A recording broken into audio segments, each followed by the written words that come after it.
Hai Sobat Milenial, apa kabar? Ketemu saya lagi di podcast Andrea. Pada saat ini saya berada di satu tempat yang cantik banget di kawasan Kebayoran Baru. Dan bersama saya seorang perempuan hebat yang jauh-jauh datang dari Jogja. Tapi sebelum kita kenal perempuan hebat satu ini, please subscribe, like, and share dulu ya.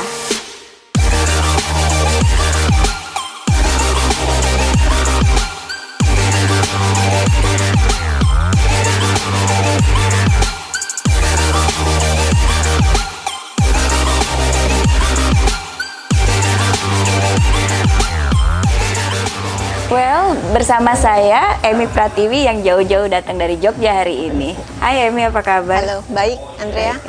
Emi ini adalah seorang pengusaha sukses di bidang kuliner dan sekaligus perempuan hebat yang sangat care sama lingkungannya dan mempunyai suatu kegiatan sosial yang menarik banget. Tanpa buang waktu, yuk kita tanya langsung kepada Emi. Mi, kapan datang? Ke Jakarta 2 hari yang lalu. 2 hari yang lalu ya. Rencana pulang kapan? Besok. Wow, wah tuh lihat tuh betapa sibuknya.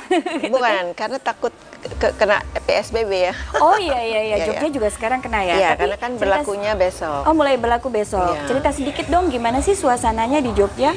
Ya sebenarnya Jogja sih udah mulai rame ya sebenarnya aktivitas. Kalau kita dibandingkan, kita habis dari Bali ya. Dibanding Bali sih sebenarnya ramean Jogja gitu. Hanya memang terakhir-terakhir kan mungkin orang terlalu lama sudah ini COVID ini ya. Jadi banyak yang apa sih Bosen terus pengen bukan keluar. bosen terus juga take it for granted gitu, menganggap menganggap remeh. Ya. Jadi udah mulai nggak jadi longgar peduli banget lagi, agak gitu. longgar. Oke. Nah. Ya mudah-mudahan dengan PSBB diberlakukan lagi menurun ya dan membaik. Pastinya terutama banyak sekali yang usaha unit kita banyak yang kena dampak ya karena PSBB ini pasti gitu. Nah itu ngomong-ngomong nih soal usaha, unit usaha nih, saya dengar katanya Emi itu ada restoran khas Indonesia. Betul. Dan juga steakhouse. Ya. Is it true? Iya benar. Kalau sebenarnya kalau steakhouse kan kita franchise ya, sama temen punya. Holy Cow mungkin juga udah cukup. Oh iya. Udah sampai ke Jogja ternyata. Iya. Dan banyak penggemarnya. Iya, benar. Tapi kalau yang memang kita develop dari pertama gitu, itu adalah Indonesian Restaurant. Which is yang kita benar-benar mulai dari nol gitu ya. Di daerah mana itu? Itu ada di daerah Sleman, persis di sebelah Hotel Hyatt. I see. Gitu. Wah, tempatnya cukup representatif ya. Benar. Sebenarnya udah lama juga sih kita bikin itu, walaupun pas pada saat awal-awalnya mungkin untuk di Jogja market nggak terlalu orang makan biasanya yang penting enak, murah. Betul. Mereka tidak, jadi bukan lifestyle gitu untuk makan gitu. Terus waktu itu kita concern karena kebetulan salah satu unit usaha kami itu kan ada ekspor gitu, sehingga banyak desainer datang ke Jogja. I see. Nah, pada saat sekitar ada demand ya? Iya. Mulai Waktu ada itu demand. sama sekali restoran Indonesia yang benar-benar memperhatikan suasana, disajikan dengan lebih style yang baik, dengan dengan baik garnishing gitu, yang cantik, betul gitu ya. Itu masih belum gitu ya. Belum banyak. Malah yang pas awal-awal waktu pas kita lagi mau mulai set up restoran Indonesia tuh orang banyak kan Italian food gitu ya, pizza gitu kan. Terus karena kami banyak tamu dari orang-orang asing, desainer dan mereka selalu sebelum datang kan maunya makanan lokal, is a good local food gitu. Nah, akhirnya timbul ide kenapa enggak gitu ya. Jadi waktu itu sebenarnya saya nggak ada pengalaman untuk membuat restoran, apalagi saya juga nggak bisa masak gitu. Oh ya? Ya. tapi tester jago ya. Oh iya, karena kebetulan doyan makan gitu. Jadi bagaimana kita punya hobi makan, terus kita pikir oh ini pas ya saat yang tepat gitu ya. Betul. Untuk membuat restoran. Kebetulan memang semua kebetulan dan is a blessing karena saya punya tukang masak yang luar biasa gitu. Nah itu dulu kebetulan asistennya almarhum ibu, yang ibu kebetulan juga hobi masak kan, pinter Asli banget orang masak. Jogja. Ya, dari Klaten, 30 menit dari 30 kilo dari Jogja.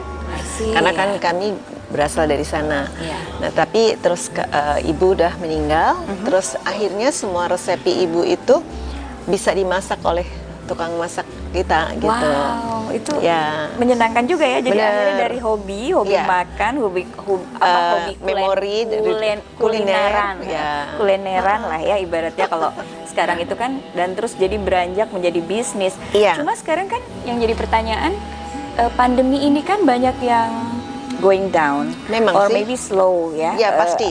Pasti ya. Apalagi kan market kita itu di restoran itu kebanyakan juga orang maksudnya turis. Iya. Ya turis. Dulu kita banyak kerjasama sama travel, kebanyakan Jepang dan Eropa. Terus yang kedua market kita juga kayak grup company gathering gitu I ya. see, Udah ya. pasti kena dampak langsung ya. betul. Karena pada saat awal pandemi kita sempat tutup 3,5 bulan gitu, bener-bener shutdown gitu ya. Shutdown Tapi sekarang udah mulai Kita mulai buka lagi, mencoba tuh awal Juli. Ya, awal kita- Juli kemarin, Ya. tahun kemarin ya, 2020. Ya. Oke. Terus ya udah yang tadinya 2 shift, terus kita hanya 1 shift aja, jam 12 sampai jam 9 gitu. Terus sebenarnya udah mulai ada juga dari ya grup-grup dari government dari itu kan. Terus juga ada wedding. Justru pada saat pandemi ini kan wedding has small ini kan Iya. tamunya ya. Jadi tepat banget karena di tempat kita tuh kan outdoor restoran, semi outdoor, sehingga orang lebih ngerasa convenience ya. Iya, convenience dan merasa lebih secure, aman Iya, ya, dibandingkan dengan indoor yang Betul, tentu betul. aja.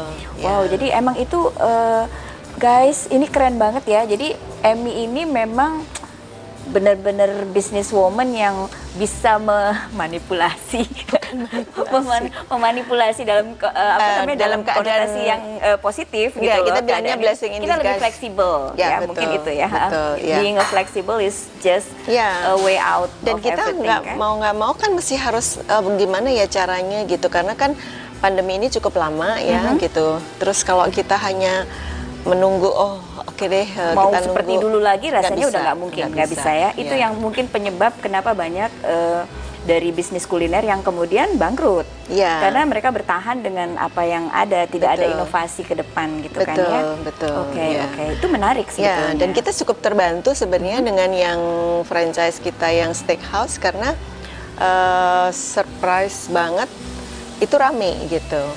Apakah ini ada kaitannya dengan Holy Cow itu kan lebih ke arah milenial ya? Mungkin ya. Mungkin ya, anak- Terus walaupun tidak sebenarnya family ya. Family ya, family family tapi juga. lebih ke milenial juga ya. Iya, apalagi Holy Cow kan emang sudah ada sertifikasi halal ya. I see. Ya, jadi ya. orang juga lebih secure gitu untuk ke situ gitu. Kita cukup terbantu dengan Holy Cow. Wah, Ya. menyenangkan juga tuh. Nah, kemudian nih Sobat Milenia, ada hal menarik lagi dari Emmy sebagai seorang pengusaha perempuan di masa pandemi ini ya. Emmy ini saya dengar juga concern sekali dengan maksudnya nasib para perempuan-perempuan di sekitar Di desa. di satu desa, katanya di satu desa yang dibina untuk menjadi pengrajin. Tapi pengrajin apa sih itu Gini, sebetulnya? sebenarnya mereka basicnya memang pengrajin. Pengrajin Jadi untuk?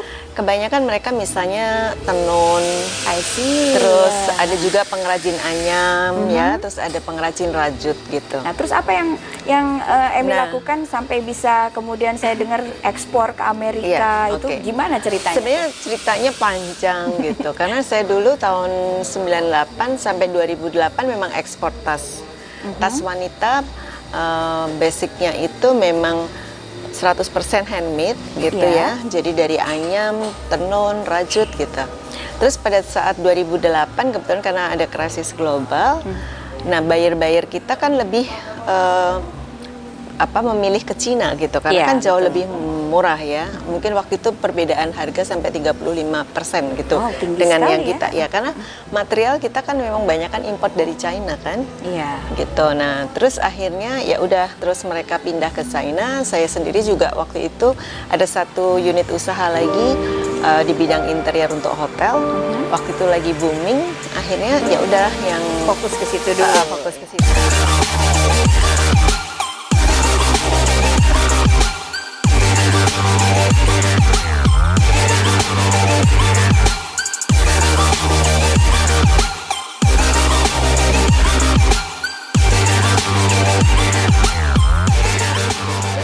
Tahun 2018 kemarin semua apa ya kayak saya bilang mujizat gitu karena blessing karena bener-bener ada tawaran dari buyer lama datang ke kami untuk memproduksi kembali untuk tas untuk diekspor ke Amerika. Oh wow. Pada saat itu saya menyampaikan bahwa saya sudah nggak ada factory, saya udah nggak ada tim gitu ya. Tetapi 2018 kan karena trade war China Amerika, jadi buyer tuh pada balik ke Indonesia gitu. Nah dengan kondisi seperti itu, tapi karena kita ada pengalaman dan waktu pas itu kerjasamanya juga cukup baik, diakhirin juga dengan baik. Akhirnya mereka buyer ini mensupport gitu untuk oke deh siapin lagi.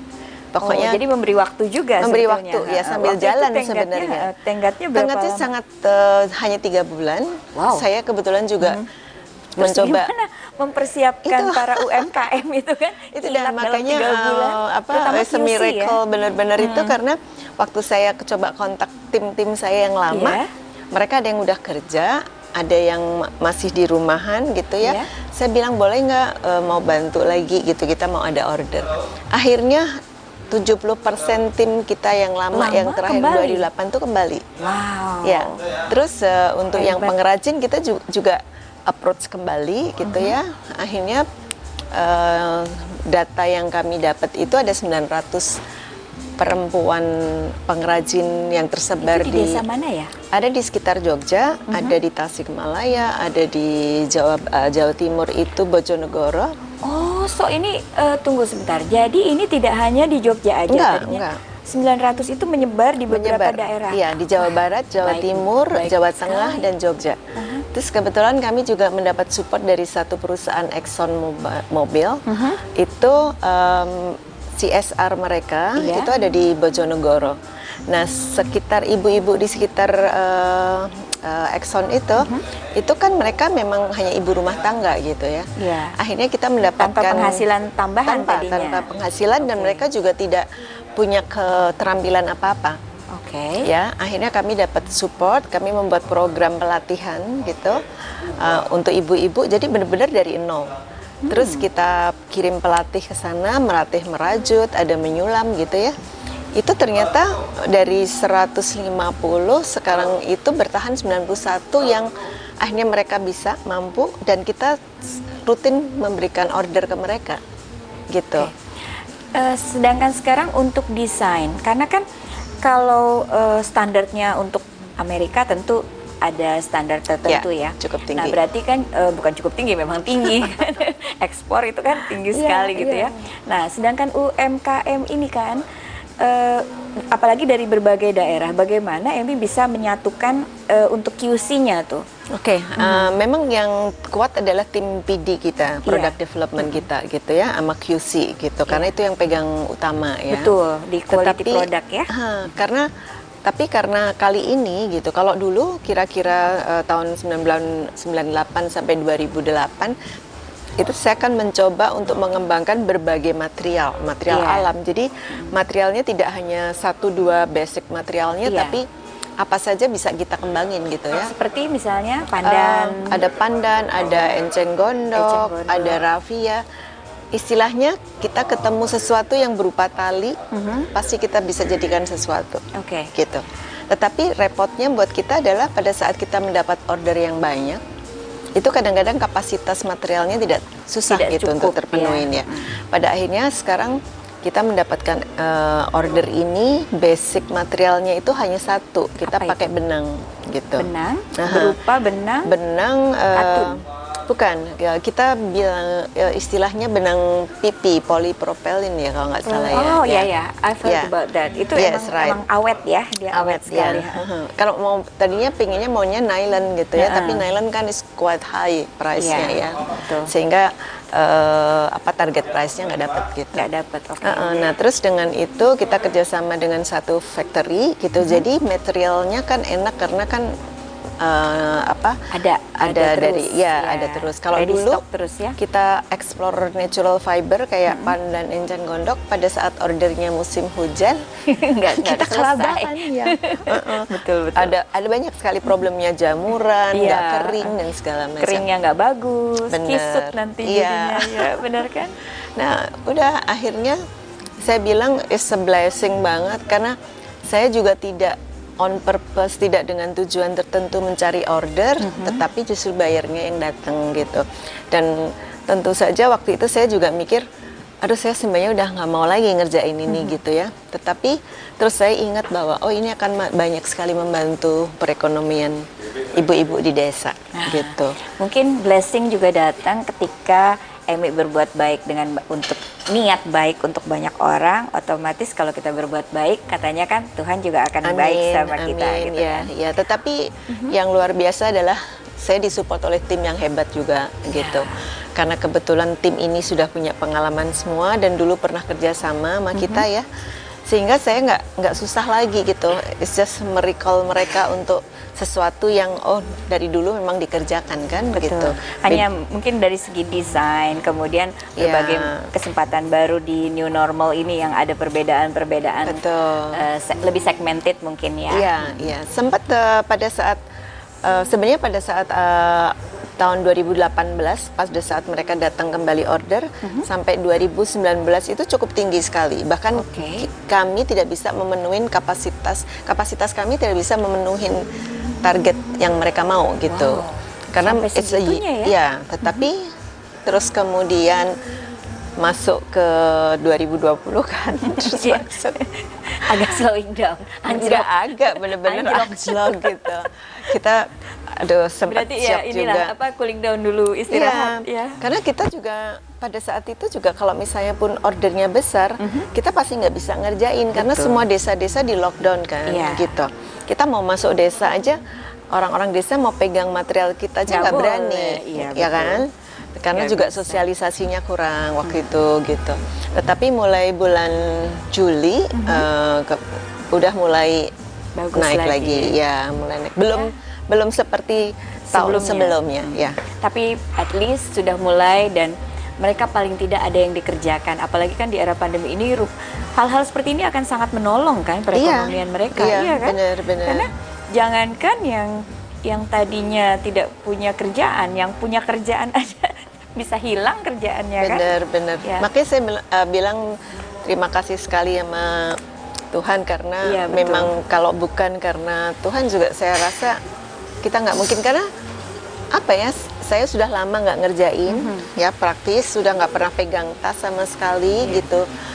Terus tiba-tiba aja datang dan kita nggak ada factory, nggak ada apa, tapi dipercaya kembali gitu, sampai pelan-pelan akhirnya kita mendapatkan partner-partner yang sangat mensupport gitu. Ya, dan mengerti juga kebutuhan dari satu demand, kedua juga kebutuhan perekonomian kecil ini tadi kan, untuk pengembangan mereka ke depannya. Salah satu ini Andrea yang membuat saya semangat untuk menerima order ekspor lagi itu adalah itu tadi.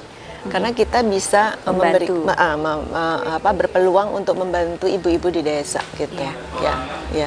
Saya sangat berharap akan banyak Emi-Emi lain nih yang lebih care, karena di masa sulit ini memang kita sangat membutuhkan perempuan-perempuan atau mungkin pengusaha-pengusaha yang juga ikut memikirkan bagaimana menciptakan lapangan pekerjaan, walaupun itu skopnya kecil untuk UMKM ya. Karena kalau UMKM-nya kuat terus stabilize kayak sekarang gini kan, yang susah itu UMKM tuh tidak bisa stabilize. Iya, karena tidak yang bisa paling utama kan marketnya kan. Exactly, gitu. benar. Kita bisa sebenarnya membina, ngajarin mereka bikin ini. Tapi kalau numpuk nggak tersalurkan, tidak jadi, ya kasarnya ngomong kasar aja, tidak jadi uang, kasihan juga mereka. Iya, nah ini saya bilang selalu, saya apa ya, saya bilang blessing sekali itu, ini marketnya datang gitu, datang sendiri, terus kita tinggal ngembangin kan, ngajarin gitu. Iya, Jadi mereka pun semangat. Kita training, kita ajarin, habis selesai mereka bisa, mereka langsung dapat order gitu. Iya, benar. Wow, itu adalah pengalaman yang benar-benar menginspirasi ya, sahabat milenia. Dan sekali lagi terima kasih banyak Emi untuk Makasih, waktunya. Andrea. Nanti kapan-kapan gini, ke Jogja deh. Oh iya, harus karena saya harus lihat juga kulinernya, Restonya. harus lihat tasnya. Betul. Dan kita akan ada episode-episode berikutnya yang lebih menarik. Ini juga ya, vegan ya. Ya, dan ini juga kita nih Mimpi, berdua lagi mimpi. mimpi pengen jadi vegan. Pengen jadi, sebenarnya bukan pengen jadi vegannya sih, lebih pengen hidup sehat. Ya, Dalam betul. menyongsong era new normal ini, kita tuh pengen lebih lebih aware, lebih alert Bener. sama kesehatan aja Iya. ya. Terima kasih Makasih banyak banyak, Emi. Andrea. Ya, sama-sama, sampai ketemu Ditunggu di lagi. Jogja. Oke. Dan sobat milenia, sampai sekian dulu dan stay tune untuk episode-episode berikut yang lebih menarik. Bye.